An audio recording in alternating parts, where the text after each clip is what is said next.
je m'appelle Hélène Girardin, je suis costumière.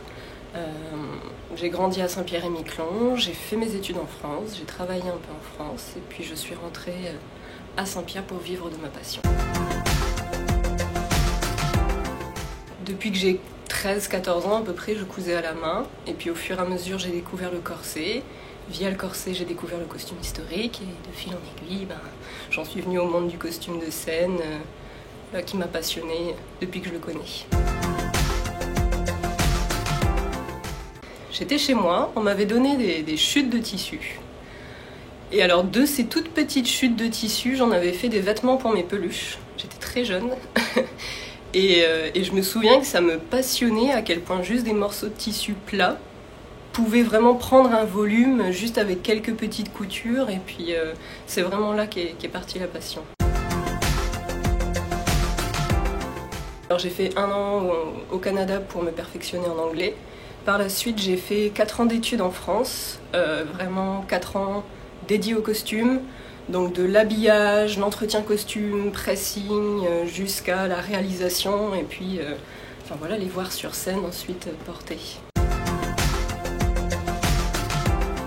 Des stages dans des châteaux médiévaux, dans le fin fond du Loiret, avec des compagnies de théâtre qui sont absolument formidables, et puis quelque chose de complètement contrastant à Vancouver, à l'Opéra de Vancouver, où j'étais l'assistante designeuse sur une production de Sweeney Todd, adaptée à l'opéra. Donc ça, c'était vraiment le rêve. Quand j'étais justement à l'Opéra de Vancouver, ma dernière journée, j'ai été laissée assez libre et on m'avait donné liberté de faire ce que je voulais avec un thème sur les figurants en fait, parce qu'il y avait beaucoup de figurants vu que c'était un opéra. Et donc on m'avait donné la liberté de faire un peu ce que je voulais pour les costumes des figurants. Et j'avais dû réaliser des masques. Alors des masques un peu fantaisie, plutôt soirée, des choses comme ça.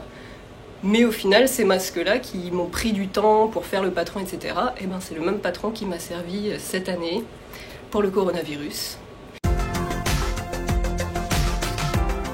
C'était pas une évidence de rentrer forcément, pas au début, parce que le métier forcément c'est pas quelque chose qu'on imagine forcément travailler à Saint-Pierre. Il n'y a pas forcément de débouchés, de manière tout à fait immédiate.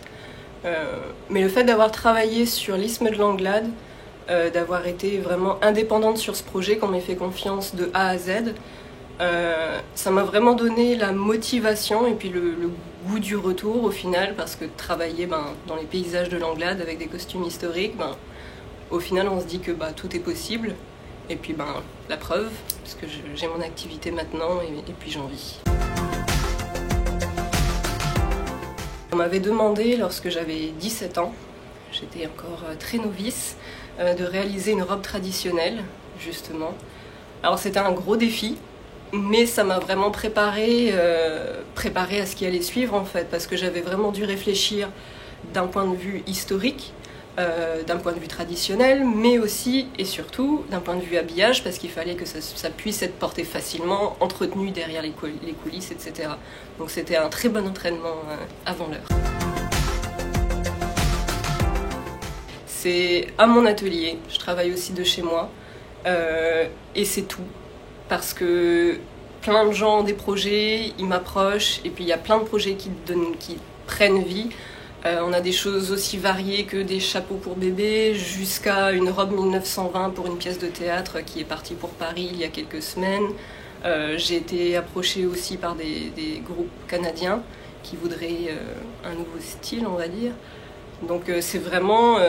tout est possible et j'essaye de vraiment toucher à tous les domaines, que ce soit tailleur homme, costume, femme, chapeau, etc.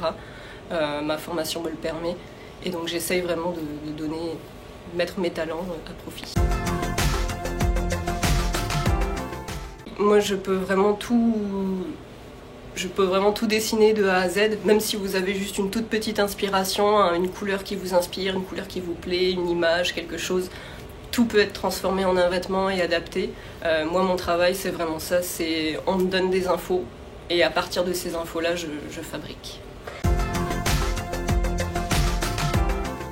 Je souhaite que mon entreprise continue, parce que forcément, on s'en est tous rendu compte cette année, tout n'est pas si évident que ça, que ce soit avec le corona ou plein d'autres choses.